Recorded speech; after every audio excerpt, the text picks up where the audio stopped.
오늘의 말씀은 출애굽기 24장 1절에서 8절까지의 말씀입니다. 주님께서 모세에게 말씀하셨다. 너는 아론과 나답과 아비후와 이스라엘의 장로 70명과 함께 나 주에게로 올라와 멀찍이 엎드려서 나를 경배하여라. 모세 너 혼자서만 나 주에게로 가까이 나아오고 그들이 나에게 가까이 와서는 안 된다. 백성은 너와 함께 올라오지 않게 하여라. 모세가 내려와서 백성에게 주님의 말씀과 법규를 모두 전하니 온 백성이 한 목소리로 주님께서 명령하신 모든 말씀을 지키겠다고 대답하였다. 모세는 주님의 모든 말씀을 기록하고 아침 일찍 일어나서 산기슭에 제단을 쌓고 이스라엘의 12지파를 따라 기둥 12개를 세웠다. 그는 이스라엘 자손들 가운데서 젊은이들을 보내어 수송아지들을 잡아 주님께 번제를 올리게 하고 화목제물을 드리게 하였다. 모세는 그 피의 절반은 그릇에 담아놓고 나머지 절반은 제단에 뿌렸다. 그리고 그가 언약의 책을 들고 백성에게 낭독하니 그들은 주님께서 명하신 모든 말씀을 받들어 지키겠다고 말하였다. 모세는 피를 가져다가 백성에게 뿌리며 말하였다. 보십시오.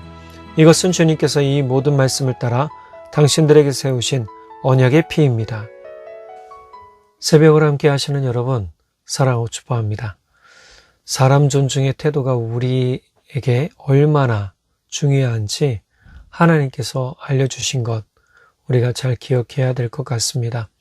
이후로 21장 후반부와 또 22장, 23장까지 하나님께서는 사람들이 지켜야 될 도덕적 책임과 그리고 그 도덕적 책임과 법규를 어겼을 때 어떻게 처벌해야 되는지 근거를 말씀해 주시죠.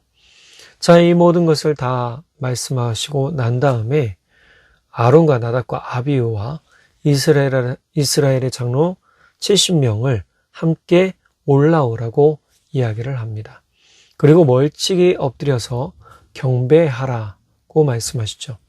즉 하나님께 엎드려서 하나님을 높이라라고 직접적으로 말씀을 하십니다.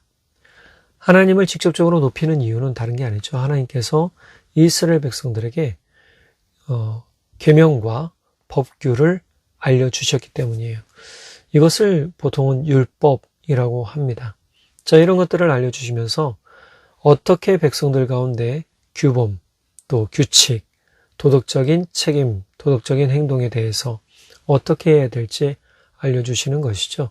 그 기준을 알려주시면서 사람들이 그 기준을 잘 따라 살도록 말씀해 주셨다는 겁니다. 자, 이것이 우리에게 너무 중요합니다. 우리가 우리에게 주어진 삶이라 해서 함부로 사는 게 아니죠. 우리가 그런 얘기 많이 듣잖아요. 자유의 규제를 없이 하면 방종이 된다. 방종은 자유가 아닙니다. 방종은 무책임한 그러한 행동을 하는 것이 방종이죠.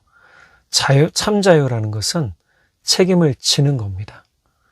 현대 사회가 조금 아쉬운 게 뭐냐면 너무 무책임한 것들에 대해서 이것이 뭐가 어때서 라고 생각하는 거예요. 여러분, 그리스도인들도 그렇게 사는 사람들이 꽤 있습니다. 여러분, 자유라는 것은 내가 말한 것, 내가 행동한 것에 대한 책임을 지는 겁니다. 우리가 하나님께서 말씀하시는 이 약속들을 잘 들여다보면 하나님은 근거를 마련해 주시고 그 근거를 어겼을 때에 책임을 물으신다라는 것을 확인할 수가 있다라는 것이죠.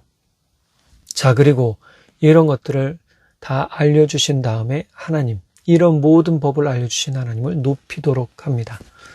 자, 그리고 모세만 따로 부르시죠. 따로 불러서 어떻게 합니까? 백성들은 올라오지 않게 하고 말씀을 또 따로 주시죠. 그것이 20장, 21장, 23장의 내용인 거죠. 이러한 말씀을 다 전해주자 어떻게 합니까? 백성들이 주님께 명령하신 모든 말씀을 지키겠다라고 약속합니다. 자, 모세는 이 모든 말씀을 뭐 하냐면 그냥 선포한 것으로 끝나지 않아요. 하나님께서 주신 약속의 말씀을 기록합니다. 그리고 말씀에 보니까요. 7절에 언약의 책이라고 해요. 약속의 책입니다. 계약의 책이기도 하죠. 그렇게 부릅니다. 자, 말씀을 하고 백성들이 지키겠다 하니까 어떻게 합니까? 제단을 쌓고 또 이스라엘 지파의 수를 따라 12기둥을 세우고 다음에 젊은이들을 보내서 수송아지를 잡아서 하나님께 번제를 올리게 하고 화목제물로 드립니다. 자, 그 다음에 이 잡은 것들 그냥 막 번제로 드리고 화목제물로 드린 게 아니고요. 피는 따로 받아놨어요. 반은 제단에 뿌리고 반은 그릇에 받아놨죠. 다시 한번 이스라엘 백성에게 모세는 이 언약의 책 내용을 처음부터 끝까지 쫙 읽어줍니다.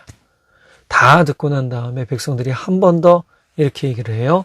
주님께서 명하신 모든 말씀을 받들어 지키겠습니다. 받들다는 것은 그것을 완벽하게 우리가 살아내겠다라고 하는 거예요. 그것이 받드는 거예요. 우리가 말씀을 듣고 순종하겠다는 것은 내가 이 말씀을 듣고 내가 이 말씀을 내 삶에 그대로 새기면서 실천해 가겠다라고 얘기하는 게 순종인 것이죠. 내 임의대로 판단하고 이건 해야 될 거 안 해야 될 거 이게 아니라는 거예요. 그러니까 하나님의 말씀 가운데 예수님이 말씀하신 중요한 계명 두 가지가 뭐가 있다고 그랬죠? 하나님 사랑, 사람 사랑. 그러니까 이 두 계명을 지키면 이로써 너희가 하나님의 자녀인 줄 알리라 그랬잖아요.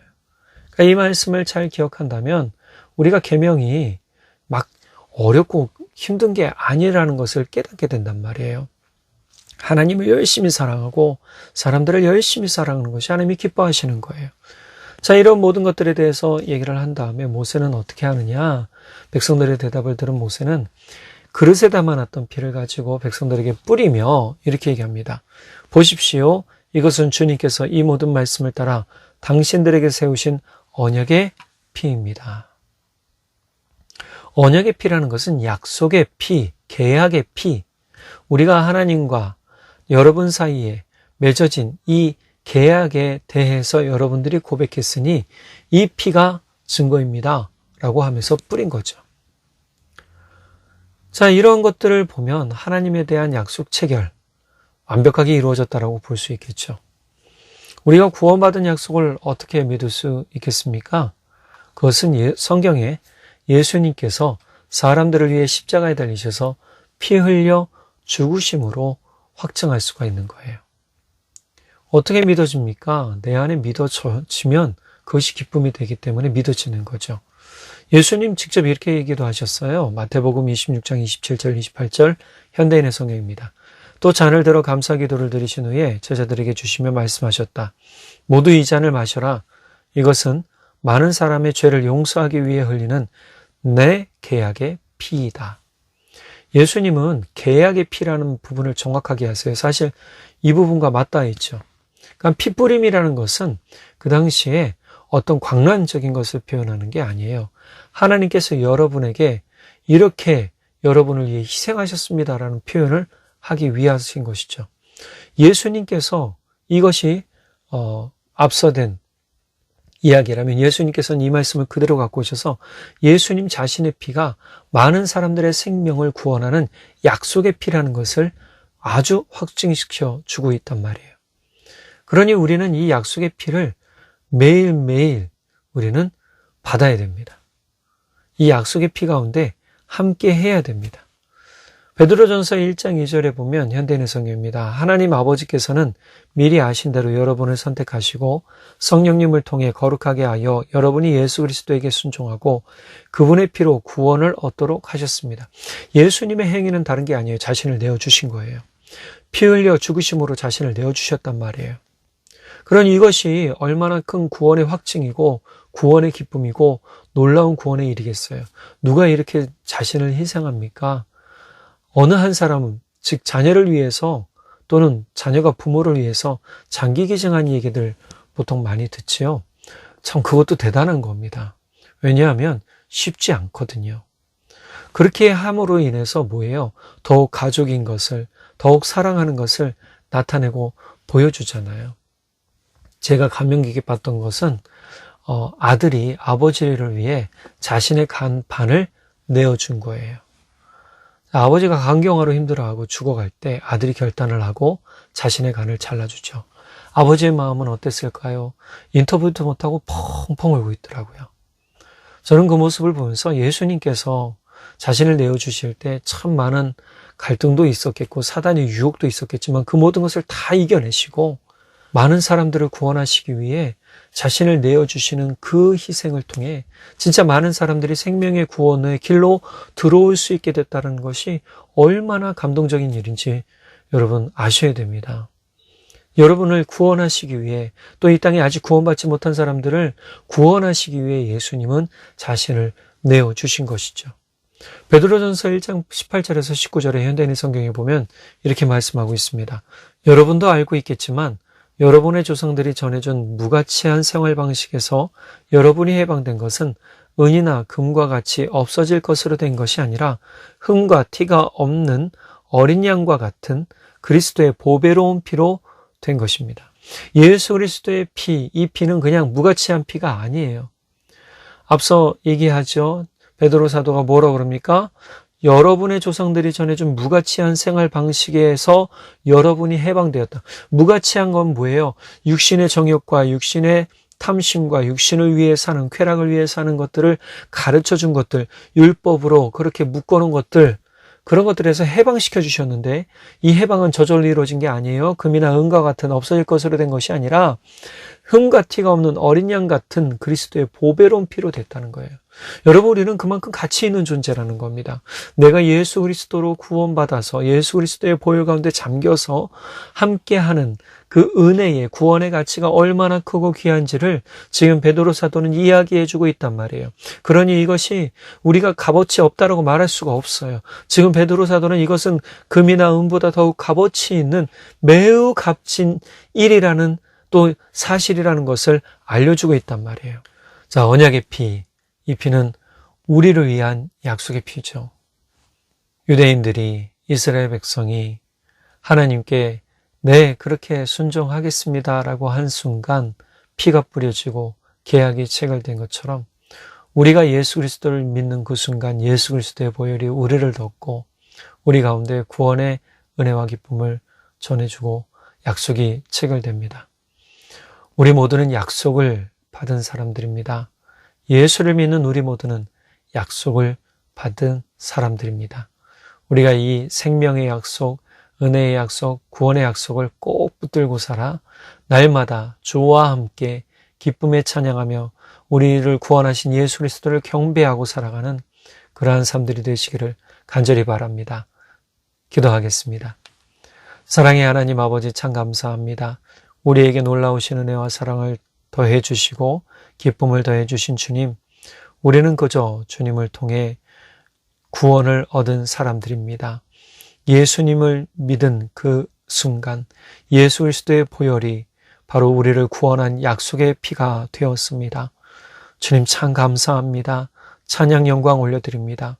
우리의 삶이 예수 믿기 이전에는 무가치하고 진짜 아무 목적이 없는 육신적인 쾌락과 육신적인 방향으로 살았다면 이제부터 예수 믿고 난 이후로 예수의 보혈이 우리 생명의 약속이 되고 구원의 약속이 되고 또 우리가 하나님의 백성 된 것에 대한 약속이 되는 것을 믿고 감사합니다. 주님, 이 시간 이후로 우리가 그리스도의 보혈에 더욱 깊이 잠기게 하시고 오직 예수 보혈을 통해 우리가 영적으로 또 성숙한 그리스도인이 될 수 있도록 성령 하나님 인도해 주십시오. 주님께서 놀라우신 은혜와 사랑 가운데 구원의 기쁨을 더하실 것을 믿고 감사드리며 우리 주 예수 그리스도의 이름으로 기도드렸습니다. 아멘. 여러분, 오늘 하루도 주님의 구원을 기뻐하고 찬양하는 그러한 삶을 사시기를 간절히 바랍니다. 사랑하고 축복합니다.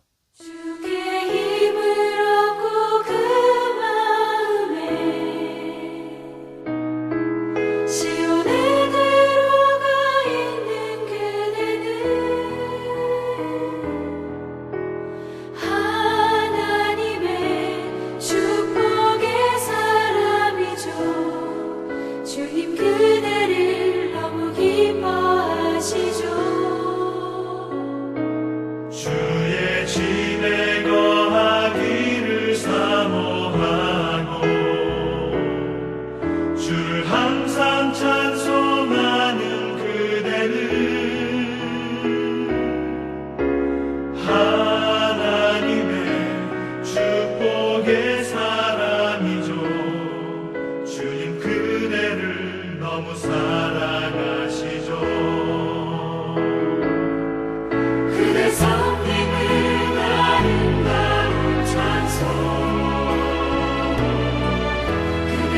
당신을